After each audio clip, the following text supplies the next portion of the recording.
while I'm at it, I'm also going to just set up the presentation so Geoff doesn't have any problems later.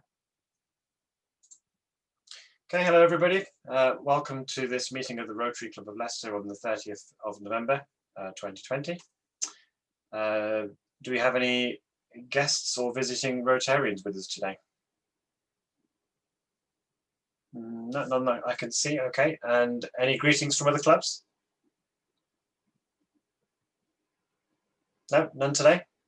I'm trying to yes, Patrick. Trying to unmute myself. I joined up with Leicester Novus on Thursday, and they send their blessings to us and so on. Yeah, that's nice. How was that? Very good, very interesting. Yeah. Good. Okay, thank you for that. Any other greetings from other clubs? Okay.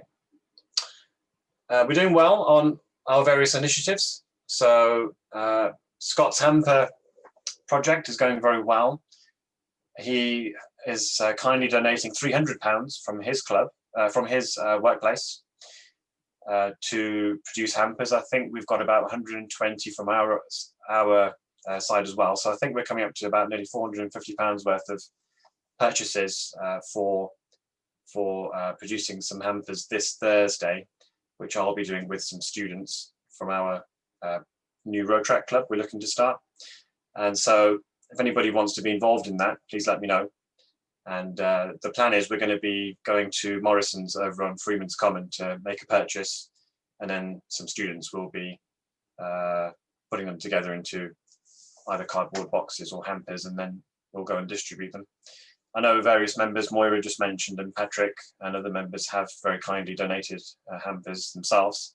And if you'd like to do that, just go to the website, and there's a news article about the hamper project, and on there you can see the various food banks that are accepting food, and the times and days that they are accepting them. If you're really struggling, do let me know, and I'd be more than happy to collect from you and drop it directly to the food bank. I'm sure we can figure something out. So that's been great, and it's going really well, and the feedback we're getting from the food banks has been very positive. So please do keep that up.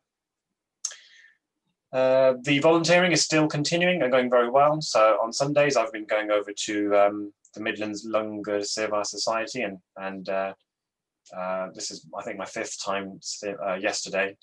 And it was quite interesting. It was the first time I actually got to meet some of the clients, as it were, because I've just been taking the food from the Back of Moor restaurant, which is where they prepare it, and you take it in a basket and you just drop it off. I just drop it off, or whoever's volunteering drops it off to hotels and homeless hostels, things like that.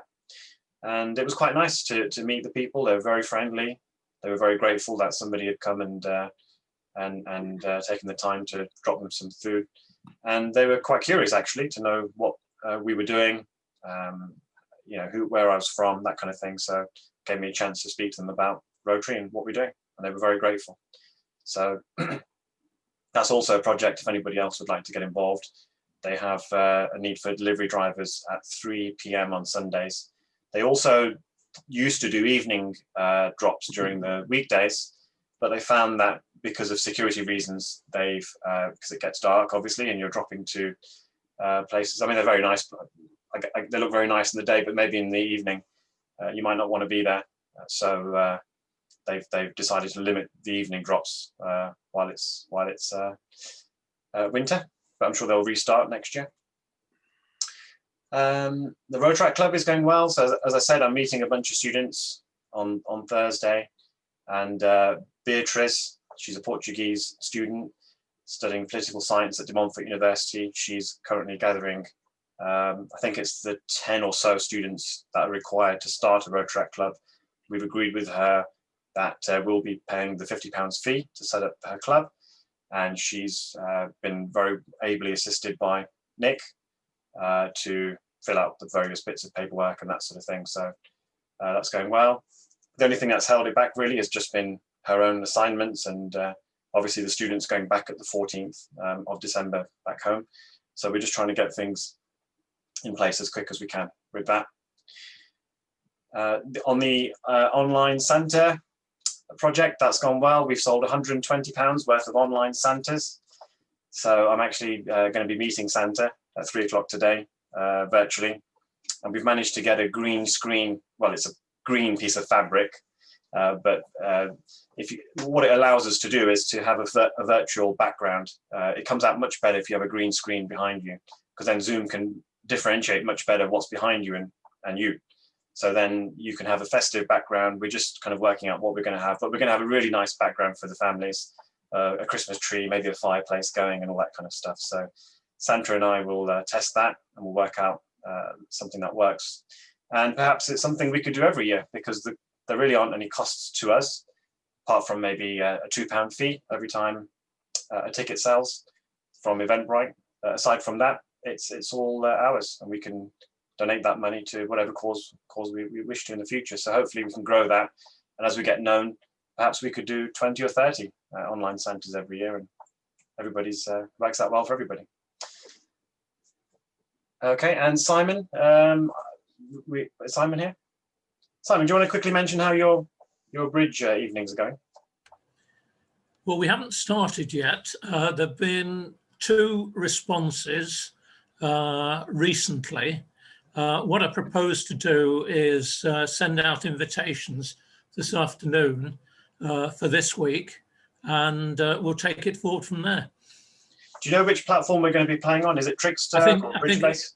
It'd probably be Bridge Base. They're both quite similar, and I think we can take it forward from there. But I'll send out a program this afternoon of dates that I'm available. My wife Gillian may well join in as well, and we'll just see who's available when. But I think it'll be evenings. Certainly, I won't be doing it this evening because Leicester City are playing, and they're playing on Thursday as well. So I think that might get in the way of 1 or 2 others as well. But yeah, we'll get it started this week. Great. And if anybody's like me and feeling a bit intimidated, if they haven't played for a while, I'd highly recommend the Trickster app, because if you play at the beginner level, it will tell you, if you just wave your mouse over each choice before you make it, it will tell you what that's telling the other players. And also when they play a particular, when they play, say, 2-no trump, it will tell you what it means. So you don't need to kind of have all the crib sheets and things to hand. It very helpfully explains all of that. So yeah, I look forward to that, Simon. I think it'll be good fun. That's good. Keep us all engaged. Okay, unfortunately, Scott told me this morning the Music in the Park is unfortunately cancelled for 2021. I was hoping for that to go ahead, but I'm sure you can appreciate it's quite difficult to plan events in this climate, but we are hoping for 2022 for a comeback. So, okay, any notices from you, Barry? I'll just mention that I heard from John Aldridge this morning, who was very pleased to say that June is home from Loros. She's clearly still very ill, but is much happier being cared for at home, where John and she can be together. Yeah. Okay, thanks for that. I will drop him a note. Okay. Is there anything else, Barry? No, that's it. Okay. Ed, yes, Nick.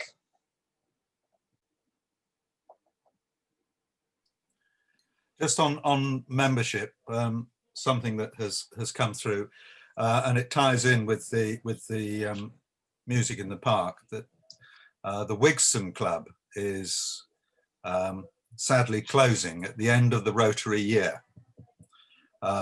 But so far I've had 2 of their members inquire about coming to join us, which I suppose is good for us anyway.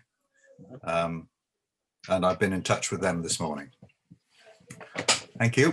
Okay, great, thank you. Richard. Yeah, just on that subject, I had a conversation with Beryl Chapman, who was supposed to be the incoming president for Wigston 2 or 3 weeks ago, just basically with my AG hat on, confirming that the club was folding, and in fact there might be more than 2 members coming our way. I think the majority of the membership, the residual memberships, not very many of them, are looking to relocate. relocate rather than leave Rotary, which at least is some silver lining from the cloud. Okay. I'm surprised we don't see more clubs joining up together, some of the smaller ones especially. Well, I suppose that's the difficulty, isn't it? You've on one hand, you've got I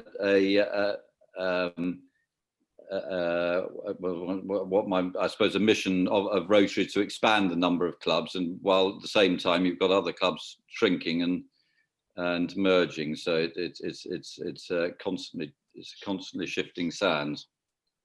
Yeah, I get that, but I think in terms of impact, you have more impact with a larger club. If you have one large one with say 30 people in there rather than two with smaller numbers. Yeah, I mean, you have to have a minimum number of active members. That's the key. It's not the total number of people as such as the number of active members. But right. Anyway. Okay. Thank you. And anything else that I've missed? Any of the committee chairman would like to say anything before we go to the speaker? Do you want me to talk about Ethiopia now, or? Yes, please. Yeah, go ahead. We've got time. Yeah. Just some really good news. You'll be aware that of the ongoing issues with Tigray, and I had a conversation at the end of last week with Sammy, who's our who's the most influential surgeon at the Black Lion Hospital in Addis, and he's from Gonda, and also I've had some email correspondence from Mohammed Yessef, who's the current head of orthopedics, the new head of orthopedics at Gonda. And they've treated upwards of 200 major cases in the last 3 weeks through the new OR, but they are rapidly running out of fracture fixation stuff, mainly external fixators. And just to explain what those are, if you've got we call an open fracture, then rather than putting a plate and screws or a nail in, we use some pins either side of the fracture and then an external bar. It allows you to manage the soft tissue injury at the same time as stabilizing the fracture. Anyway, so I had a chat with Tim Beacon at the end of last week, and they have some of their own fixators, which are Indian made, but very good, but obviously a lot cheaper than standard available. Plus he's also had a major consignment of donated fixators from Scotland, which are free. So basically his proposal is if we purchased £7,000 worth of his, we'd get approximately £40,000 worth of donated equipment. Now you will recall that the club raised an excess of funds when we had the original fundraising of 7,300, which was transferred over to HALE, which is the Charity for Health Action Leicester Ethiopia, which is the Leicester Gonda link, for training purposes. Now we have about £15,000 in that account at the moment, and because obviously we haven't been able to do any training, so we haven't been funding any trips for this year since March, and probably won't be for another 9 months or so. So I had a chat with Olwen, and we feel that it would be appropriate to use that £7,300 to fund this. And so for that 7,300, we'll effectively be getting best part of £50,000 worth of equipment, which will provide fixators to fix 50 odd long bone fractures. And if we can get the paperwork sorted out locally, we could probably get that out within 1 to 2 weeks. So I had a chat with John Saunders this morning, and we felt that this would be appropriate. I mean, I know it's not, and we could label this as Rotary a donation, although technically it now lies within HALE. So if anybody's got any questions on that, then I'm happy to answer them. Wonderful. Well done. Any questions? No. I have a question on logistics. How long would it take to get the items there from? Well, it goes DHL Express, so you get literally 24 hours. The actual transport side of it to Addis. There are currently no flights between Addis and Gonda because the TPLF dropped a missile in the middle of the runway, which doesn't help. but it will go up by road. Once the paperwork, we're told by Ficcardi, who was the chap in Gonda who did the paperwork for our last thing, that he can turn it around within 2 or 3 days, the paperwork. And then if we get that done, and then 24, 48 hours flight to Addis, and then probably a week or so. So hopefully within 2 weeks, we would have the equipment on site. This is going to be an ongoing conflict, though, although the government will claim that they've captured Mekelle, which is the capital of Tigray. It's a very mountainous in that area. I have actually been there, and it's perfect guerrilla territory, and the TPLF are used to decades of fighting guerrilla warfare. So I think it will go on for some while, this. Yes, Clive. You just need to unmute yourself first, Clive.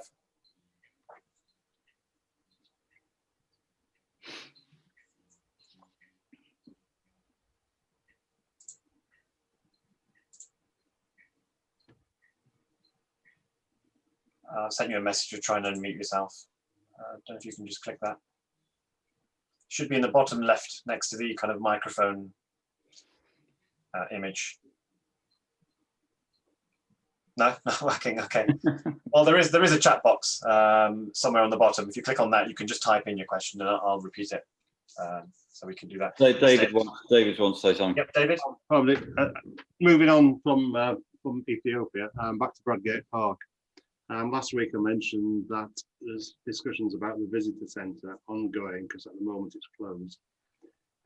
Peter Tildesley, who you know was the director when we funded the visitor centre, has been in touch with Ben Jackson at Radio Leicester to get him all fired up about the visitor centre not being reopened. And Ben Jackson rang me because of that last week and asked if we were prepared to go on and say what we thought about the goings on at the park. So I said I was waiting for the letter from the park to tell us what they intend doing with the visitor centre. That hasn't come through yet. And so I've gone back to Ben Jackson today to say, we've heard nothing else. And if you want to take this into the public domain, we'd be happy to come on your show and talk about it. So things are moving at Radio Leicester, which might help us with our case. I'm sure it can't do any harm. Yeah, I'm sure it will move things along a bit faster. That's just an update, really. Yeah. Okay. Thanks, David. Yes, John. A couple of things from last Thursday's district council. Rodney, Moira, Richard and I went online with it. 2 things. One is this year there is a surplus of funds within the district, and therefore there's going to be a rebate on membership next year. So we will get a rebate of £15 per member. So the actual fee from district will be £15. The other one is that district conference next year, which in fact will be held in March 2022, you'll be pleased to hear it's in Hunstanton. Great. All went quiet.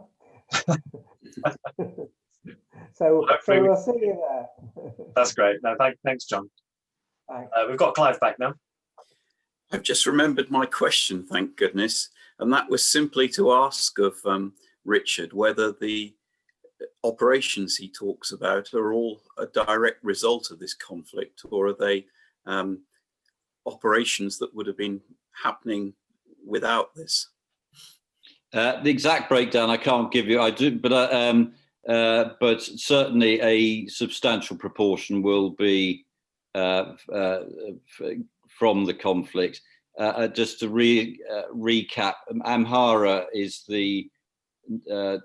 the state immediately neighbouring Tigray to the south. So Gonda is the first properly equipped hospital back from the border. Although I mean it is a couple of 100 miles, but it's still the first one you get to.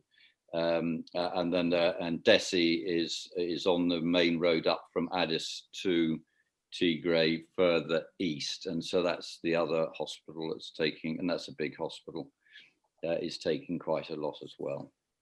It obviously takes quite some time for the casualties to get back from where the fighting is back to the hospital, simply because of the logistics of the very few roads.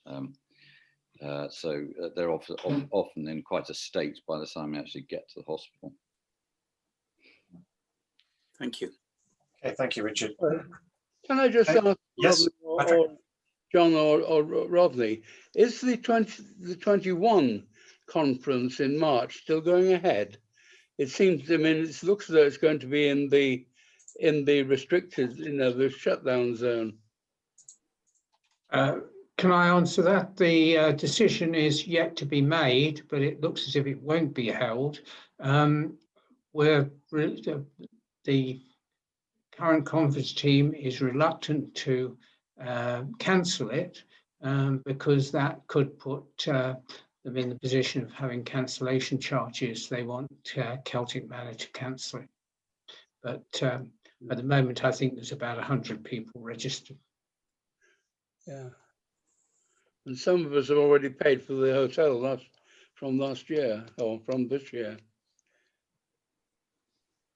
Okay.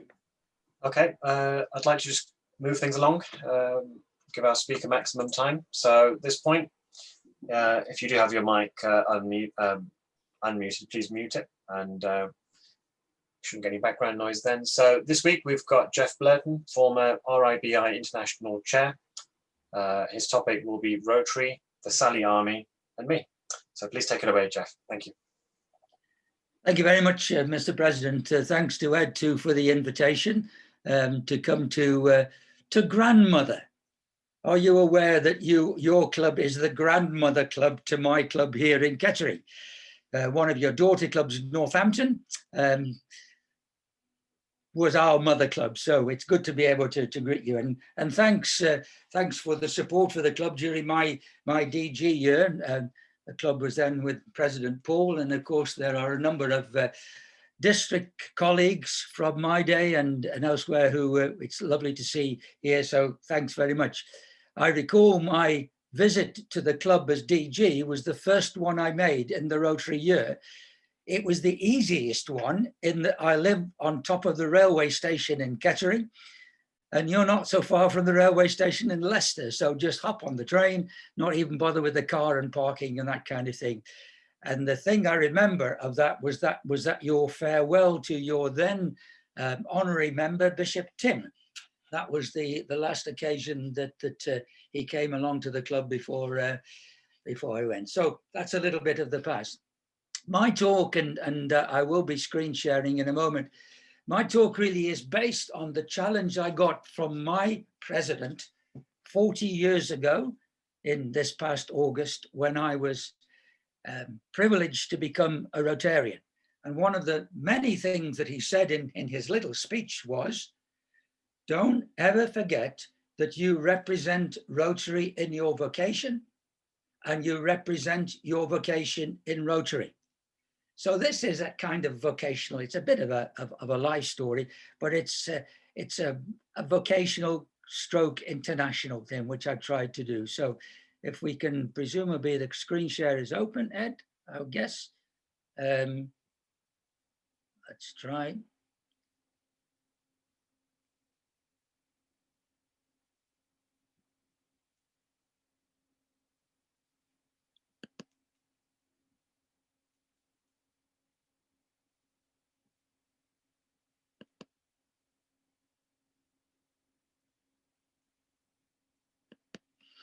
I think we're there. We should be.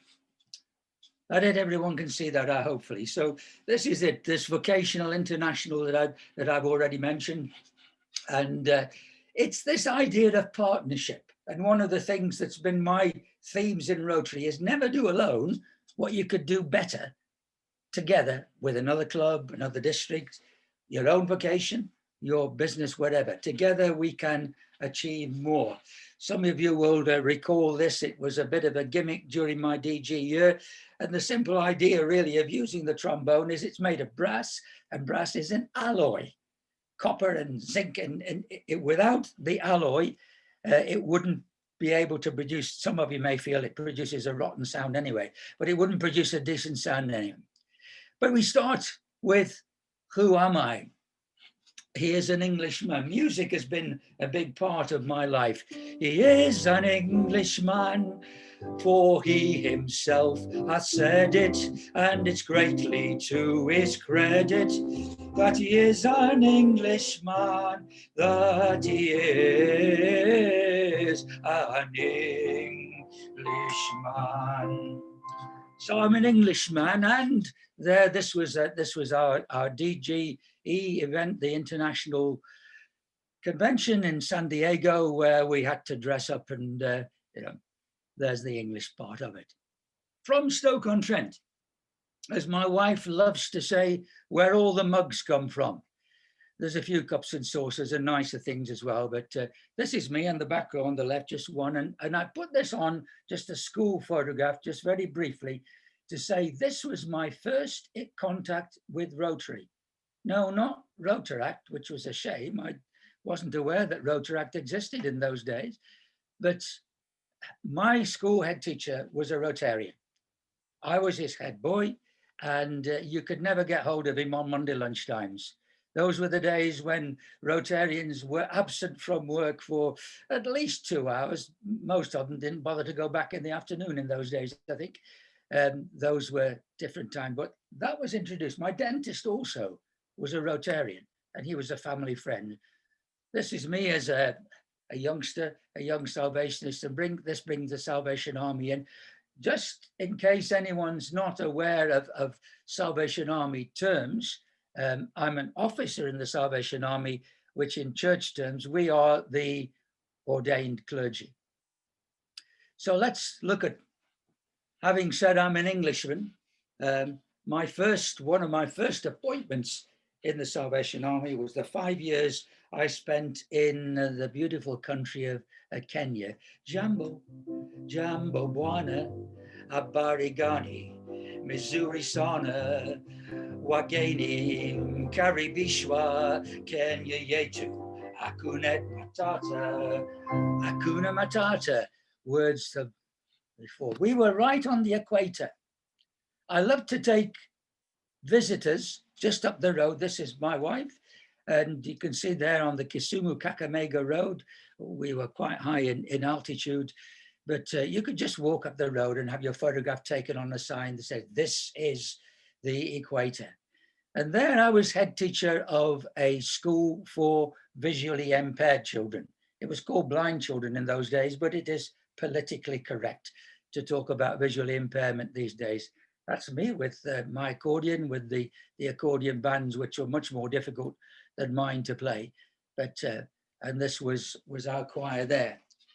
This is important in my Rotary journey as well. I'm 26 years of age at this point.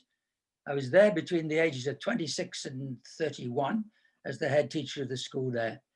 And Rotary, the Rotary Club of Kisumu, and particularly the wives of the Rotarians, remember, no ladies in those days, the wives of the Rotarians were particularly good to me. They don't have in a wheel in Kenya. They have an organization that they call Rotary Anns. And the Rotary Anns supported us in a variety of ways. And at the club as well, the local club in Kisumu, where I was the secretary, most of the committee members there were Rotarians. But they never asked me to become a Rotarian. I was only 26, far too young, just a boy. What can you possibly contribute to Rotary? So yeah, Rotary support, but never becoming a Rotarian. Now let's move to South Africa. This is later. I'm jumping around in my life because I also lived for 10 years in South Africa. And this is my wife's birthplace, Cape Town. Those of you who've never been to Cape Town, certainly worth a visit. We visit quite frequently for family as often as we possibly can these days. But And this is the University of the Witwatersrand in Johannesburg, the largest university in South Africa. This is my office was in the high-rise building behind the pseudo-Gothic building in front there, and where I was for a number of years gainfully employed by the University of the Witwatersrand. But here now, having, in the meantime, we're talking about 26 years of age to 30 years of age. Now I'm in my 40s and I'm old enough to become a Rotarian. There used to be a rule almost that you can't join Rotary until you're 40. And that had something to do with our friendship with other organizations. But now I'm old enough to join Rotary, and what a privilege to become a member of the Rotary Club of Johannesburg South in South Africa. And in South Africa, Rotarians love to sing. I've tried this in my club. Disasters. There are not many good singers in my club anyway. Maybe you're a lot different, but we had a theme song. We would sing almost every week. Rotary, Rotary, that's where we like to be, and service is priority in Joburg, Rotary South. So I'm in Rotary and rapidly advanced. Within 1 year of Rotary, I'm the club secretary. They believed in putting you in the deep end in South Africa. I might have become president there, but I didn't stay around long enough to become the president because of my vocation. So we move on. Back to the UK. And then here, this is not directly related to Rotary, but Rotary, my Rotary Club and others were a great support to me when I was appointed by the Salvation Army to go to war, to the first Gulf War in Saudi Arabia and Kuwait. These are the oil wells, you all know the story. And this is a group of us going there. This is my team there where we ministered to. This was one of our vehicles, lovely for target practice, that color in the middle of the desert.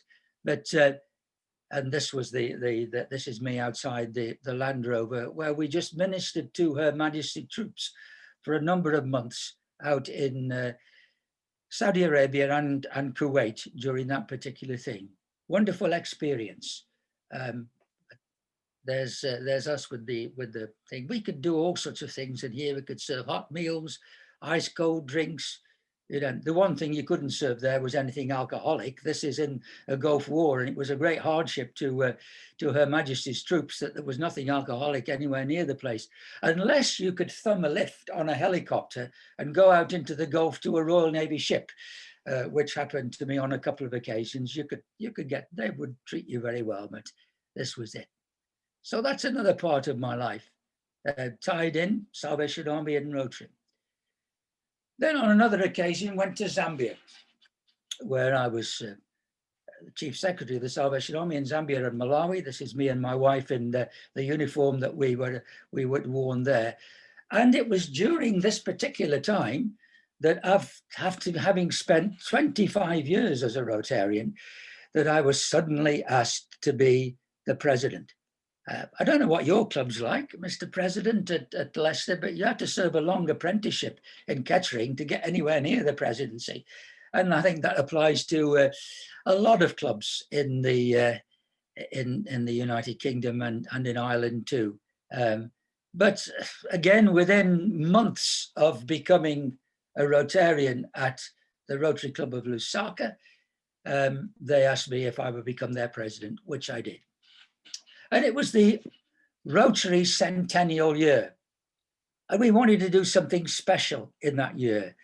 And it was an amazing, as the more we thought about it, the more that the aims of the Salvation Army, here again, my vocation, and the aims of Rotary at that time, and even now, the president was Glenn Estes Jr.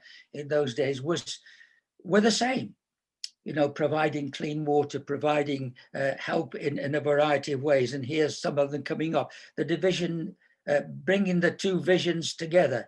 And Rotarians from several different countries helped us out. And we were even able to resuscitate a club in Lusaka that had sadly gone to the wall.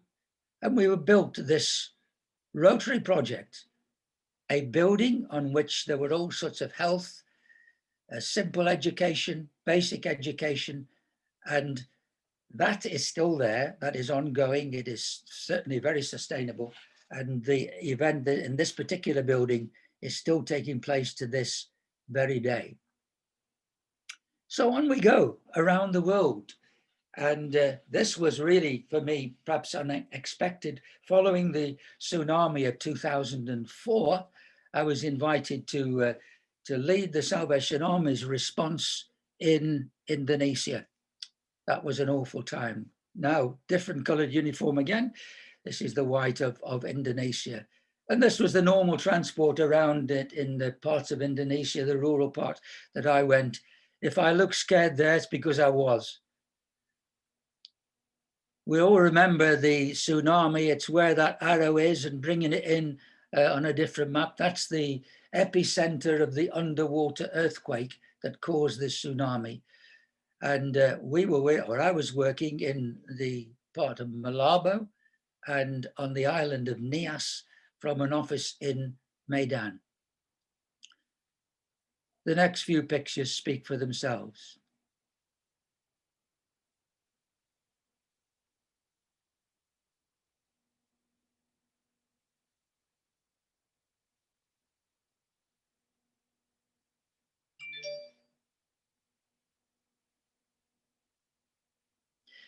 And into that devastation, the Salvation Army put a team. And you can see I'm the team leader. One thing I liked about being in Indonesia, I'm 5'8.5" tall, and I never met an Indonesian who was as tall as me. You can even see it, I think, from the photographs there. But a wonderful mixture there of faiths, all working for us in the Keselamatan is Salvation Army, as you see on the top there. And we were there to build houses. There's one of our houses on the right there. This is one of the community centers that we built from the many donations that we got around the world. This was one of our health centers, and in comes Rotary. This was the Rotary Club of Heathrow Airport and other clubs in 1090 who provided the equivalent, the equipment for this particular clinic. Our mobile hospital, our mobile clinic, our mobile ambulance, whatever we called it, a clinic, I think, was donated by Rotary International in Hong Kong, as was this particular vehicle, which served as a mobile school. You see there with the books there and some of the teachers that I'm sitting with there, and that was something very special. The meeting together of ideals of my vocation and Rotary. Whilst I was there, I wasn't there during the great tsunami of 2004. I was there in the aftermath, but whilst I was actually in Indonesia on one of my many visits there at a place called Yogyakarta on the island of Java, there was an earthquake. And this was again, the devastation that we saw of the earthquake. An immediate response to. This was Miti. These are her 3 children. Her husband had been killed defending them from the falling roofs of the house. And again, the Hong Kong government came in very closely, as well as Rotary, with the feeding program. This was international immediate response rather than the development that I'm mainly involved in. But in the midst of that, the wonderful shelter box. I managed to get 250 shelter boxes out to Indonesia quite quickly, and the privilege of having, like many of you, I'm sure, been involved in raising funds and donating to shelter box in this country, to be actually there and to put up these tents. These were the 2 ladies. There's two things very significant. You'll see the green box in the background that is the shelter box. But to me, the most significant thing of that is these ladies are smiling at me. I learned to cope with tears, with devastation, with the loss of life, with the loss of livelihood. I found it very difficult to cope when they smiled at me. what have I got to smile about? Just me, I suppose. And here's a little girl whose temporary home there, you can see is a shelter box. So thank you for Rotary. Whilst in Indonesia, as a good Rotarian, I liked to keep up my attendance. Most of my club had never heard of makeups these days, but yeah, we used to do them in the good old days. And this was the Rotary Club of Kota Kembang in the city of Bandung in Indonesia. I know you're all muted, but I ask you to look at the photograph very carefully and to see if you see anything that might be unusual about that photograph. Answer, where are the men in the Rotary Club of Kota Kembang? Answer, there aren't any. It's an all-ladies club. And that has nothing to do with religion. The other clubs in Bandung were all had men and women in, but this was a group of very high-powered. Half of them were professors and senior officials at the university, but they treated me royally. It was absolutely wonderful to be, part of this. They never let me pay for a meal. I didn't realize that they were softening me up, because the answer eventually came, of course. And for some reason, my thing is, there we go. The answer came, we've got a project. How about your club being our international partner? We're applying for a global grant. And this was the then president and the president of Rotaract who presented this project to me. The idea was to collect garbage in this particular village called Bojangsari, and to take the garbage in these bags, to pay people to collect the garbage. And then we managed to find the center where all the garbage was brought. It was separated out, plastics and everything else. And the plastics went through this machine that we called a plastic crushing machine, for want of a better word. And this was where the $31,000 US to pay for this machine came from. This is where the global grant came from. The plastic waste was turned into this kind of pulp, and it went back into the plastic factories. It was recycled, and the money it generated was, and it's still going today, a wonderful Rotary project. The idea was to provide a better environment. It was to pay school fees and health fees for people. It provided employment, and it's still going straight.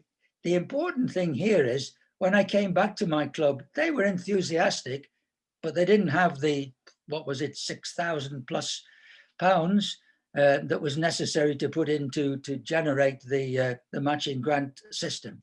So I went to my employer, the Salvation Army, and said, look, I think this is something that you might be interested in. How about giving my club the amount they need for this? This we did. So here again, a partnership between my vocation and the club. And we're back to Kenya, nearing the end now. Back to Kenya more recently, and this time very much on a Rotary project. It was my privilege to be chosen as the leader of District 1070's first vocational training team to the town of Thika in Kenya. This was the team, again, all female. I'll be getting a reputation for these. But this is an all-female. It just so happened that the kind of people we wanted, pediatric physiotherapists, special needs teachers, and occupational therapists, that's ladies' profession, essentially. So this was the team that we trained up, and this was the team when we arrived. This is the DG's house, the time in Kenya, in District 920. And we went to these 3 schools, Joytown Primary School, Joytown Secondary School, and Mugumuini Primary School. 2 schools for physically impaired children and 1 for autistic children. That's his Mugumuini that was here. And the idea of the vocational training team was to share best practice. Here's one of our team with one of their teachers with an autistic child. We looked at posture management. It was very difficult there. You look at the wheelchair on the left there, you might recognize it as a garden chair on wheels, which is literally what it was. How do you manage? How do you cope with that kind of thing? And we found ways of doing it. This little girl on the left, that chair is far too big for her. In this country, you get a chair that's made to measure, but not in a country like Kenya. So we found different ways of making cushions and sharing the information as to how to do that. They'd never heard of pool work. Here's me in the pool with some of the children, hydrotherapy, and it was simply such a great thing, but unknown to them. They had the pool, but were not using it except for recreational purposes. We tried to share best practice with the physiotherapists and the teachers who were not really talking to each other. They were not engaging with each other. We persuaded them that it was a good idea to talk to each other, to learn about each other's problems, because you're dealing with the same children. So this was a wonderful experience again. And the Salvation Army connection here is that, unknown to me at the time, and I think unknown to those at district who were selecting me, these schools are Salvation Army schools in Kenya. So here's Rotary and the Salvation Army together. I like this music, but hopefully it comes on. Oh, right.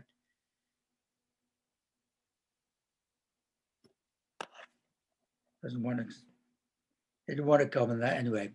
So, fellow Rotarians, this is what it's all about: partnership, looking for resources beyond ourselves. And there's a wonderful Rotary membership benefit in this. And I'm sure you do it if you get people involved in your project who are not yet Rotarians. Maybe one day they become a Rotarian. So it's something worthwhile. Together, we can achieve more. I don't know what your singing's like, but humour me and sing in my Johannesburg song to Rotary, Rotary, that's where we like to be, and service is priority in Leicester Rotary. Rotary, Rotary, that's where we like to be, and service is priority in Leicester Rotary. Thank you very much for your attention and for the privilege of speaking to you. I hope when you weren't too bored on that. I'll come out of that. Thank you, Geoff. Excellent talk. Do we have any questions for Geoff just while we have the time? Just a comment. Yes. I, on the age of presidents, I went as a visiting Rotarian to a club in Singapore where the president was a 27-year-old woman and her classification was dating agency. So it's a different world. But actually, our own club is not doing badly. I think I did look up, while Geoff just said this, we've got 3 presidents in a row who've been in Rotary for 7, 6, and 4 years. So that's good. Yeah, that's good. Thank you, Patrick. Do you have any other questions? Yes, Moira. I want to know if you've taught the Rotary song to the Kettering Club, Geoff. Yes, we do. I mean, I've tried the singing in the Kettering Club. We get round to it at Christmas normally. They can growl around, but there seem to be a greater, above average number of tone deaf Rotarians in these parts. But anyway, yeah, we have got them, but not in the same way that Johannesburg did. We used to have a sergeant at arms in every meeting. You couldn't get away without getting fined in every meeting, although we did keep it down to very small coins and so on. And very often they got me to do a musical one, but they just love singing. It's like that in many parts of America as well. Some of you will have been to clubs in America that love their singing. Yeah. Thank you. Yes, sorry. Any other questions? Anybody? So Geoff, what does the future hold for you? What sort of projects do you have in mind going forward? Well, always looking for new projects. I've now reached that age in life with a 0 on the end and something that looks like 2 zeros on the front, where insurance company, I hope there are no insurance people here, because I might be a little bit critical about insurance. If you're 79 years and 364 days, insurance is considerably cheaper than the next day when you're suddenly 80. So I've discovered. But yeah, I'm still involved in Rotary things as a member of the cadre of Rotary Foundation Technical Advisors and a variety of things. So I still hope to do more things. With my previous club, my present club is doing a project in Zambia now, and hopefully I'll get out there at some time to see that. But yeah, it's not time. I keep thinking that maybe at 80 I should retire, but then I think of what I've said to other Rotarians all my life. There's no retirement from Rotary. You keep on and you do what you can as long as you can, and then when you're physically not able to do as much, and we have two 90-year-olds in my club, and they can obviously physically do very little, but the wealth of their advice and their experience is I just love sitting next to them and learning from them. You know, after 40 years in Rotary, I've still got a lot to learn. So yeah, there's more to come. Great. I very much admire your enthusiasm and drive. So well done, and a great speech. So it'd be lovely to talk further. Maybe there's some collaborations between our clubs and things we can do together. I saw a lot of commonalities between Rotary and Salvation Army. So it'd be very nice to have some discussion around that. Thank you very much, Geoff, and look forward to hearing more as you progress and do some other interesting projects going forward. I'm just going to end the meeting now. And if everybody can unmute themselves, please. Next week, we have David George, formerly Associate Director of Neame College, speaking to us about A Merry Heart is Like a Medicine. That will be the title of his talk. There are no meetings after lunch today. This meeting stands adjourned. Thank you very much, everyone. See you all next week. Goodbye. Thanks, Geoff. Good to see you. Thank you. Thanks, Roddy. Nice to see you. Yeah. I'm all right. Bye. Bye.